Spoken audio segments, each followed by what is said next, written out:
Welcome back. No, it's not Sunday, it's Friday night, but I thought I'd take the opportunity to record a little video for you guys to share some of my experiences here while being in Austin and attending Consensus and everything else that has happened here. So, first of all, I know a lot of you guys know that I am down here in Consensus. It's the first time I've been here. Now, I've been in Austin before, briefly, but Consensus, first time.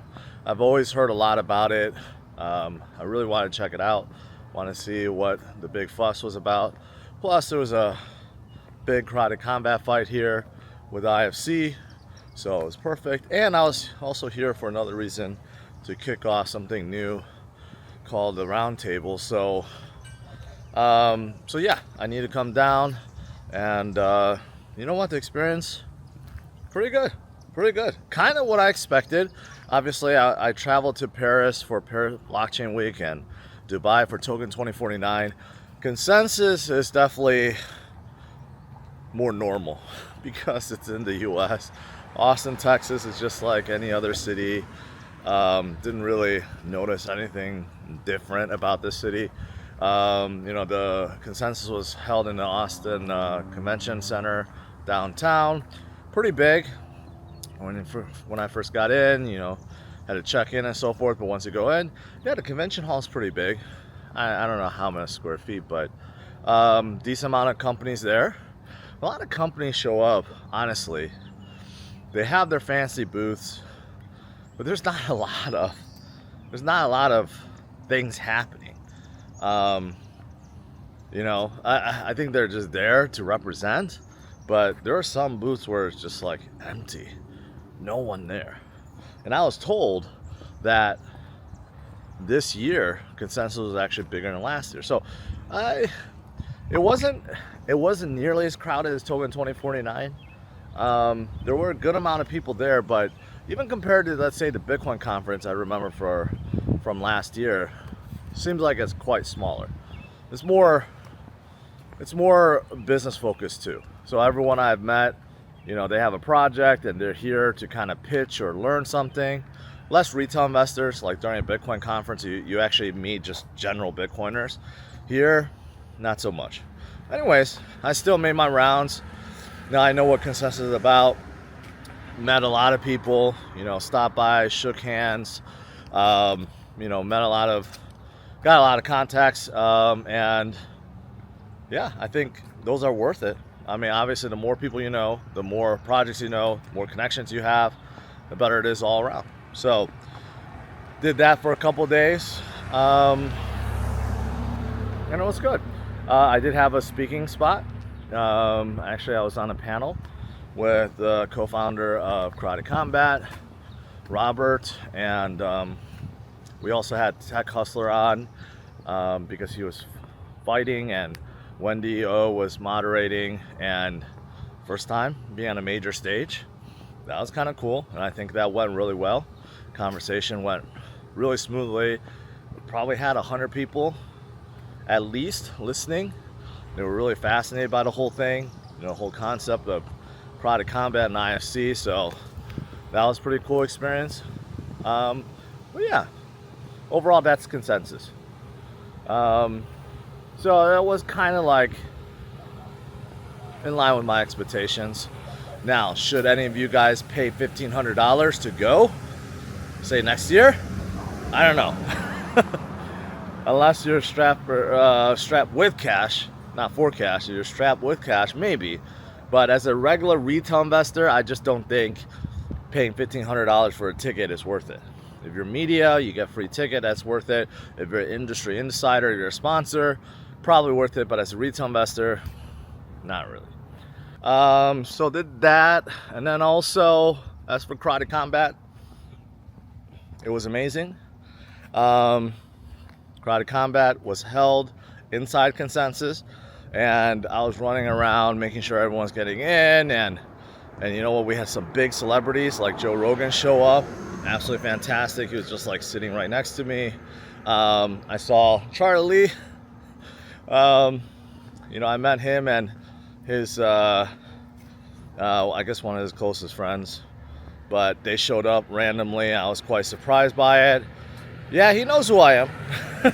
He's like, you're the guy that always talks shit about Litecoin. But nevertheless, you know, we were friendly, and he was actually a nice guy. He actually enjoyed it. He sat right by the pit, and I talked to him a few times. I could tell he was really getting into it. So that's cool. That's cool to see Charlie leave for the first time, and I don't even know if he lives here or he just came here for consensus. But yeah, and then you know, we had a good IFC fight, good karate combat fight overall.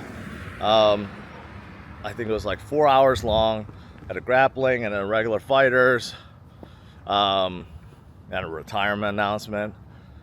Turbo retired after like a victorious roundhouse kick to his opponent's head. But and then we had the IFC fighters, and the IFC fighters did absolutely outstanding. The commentators this time around, I think they were a little bit better.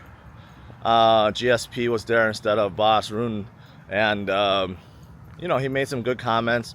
And you know, the female fights were crazy, absolutely crazy.